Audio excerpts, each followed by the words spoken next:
আসসালামু আলাইকুম। শাহিদা ভিলেজ কুকিংয়ে সবাইকে আন্তরিক শুভেচ্ছা ও ভালোবাসা। আজকে আমি আপনাদেরকে ফিশ ফিঙ্গার করে দেখাবো। তার জন্য এখানে আমি কাতলা মাছের পেটি নিয়েছি।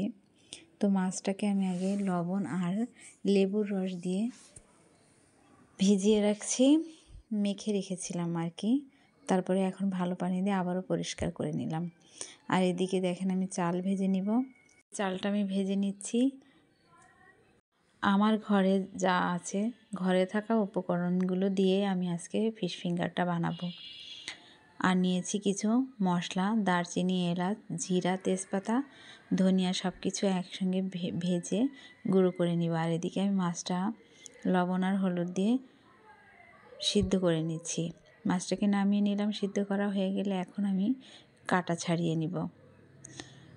কাঁটাটা ছাড়ানো হয়ে গেছে। আর এদিকে আমি চালটাকেও বেটে নিয়েছি। এখন আমি এগুলো রান্না করে নিব পুর বানানোর জন্য। আর কিছু পেঁয়াজ কুচি, মরিচ কুচি, আদা রসুন আমি বেটে নিয়েছি। দিয়ে দিব একটা কড়াই দিয়ে দিব তেল গরম হয়ে আসছে। এখন দিয়ে দিয়েছি পেঁয়াজ কুচি, মরিচ কুচি।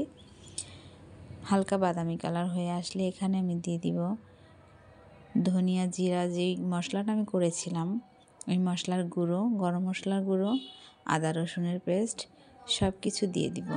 দিয়ে ভালো করে কষিয়ে নিব। মশলাটা কষানো হয়ে গেলে এখানে আমি একটা আলু সিদ্ধ করে রেখেছিলাম, সেই আলুটাই দিয়ে দিচ্ছি।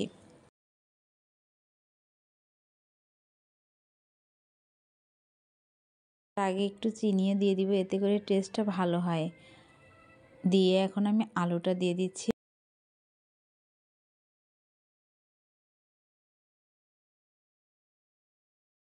আলুটা দেওয়া হয়ে গেলে এখন আমি দিয়ে দিব কাটা ছাড়িয়ে রাখা মাছটা।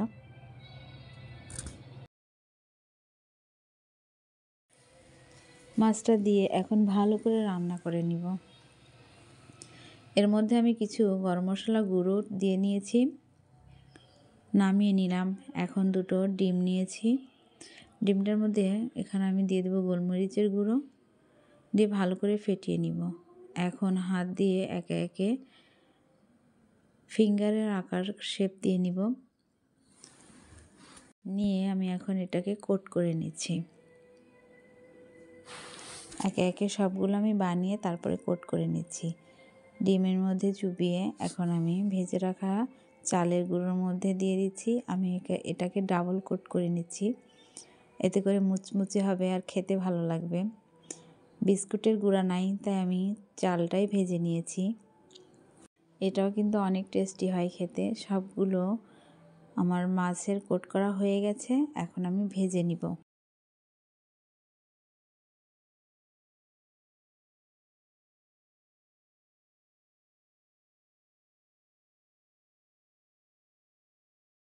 একটা কড়াইয়ে তেল দিয়ে দিয়েছি, তেলটা গরম হয়ে আসছে। এখন আমি দিয়ে দিব ফিশ ফিঙ্গারগুলো।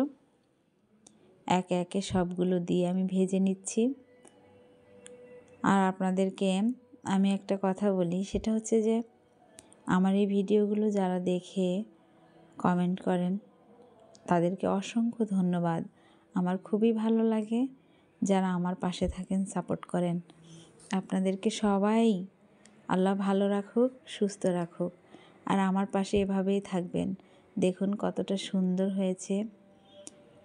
ঘরোয়া উপকরণ দিয়েই যে এত সুন্দর জিনিস বানানো যায় তা এই ভিডিওটা না দেখলে বুঝবেনই না।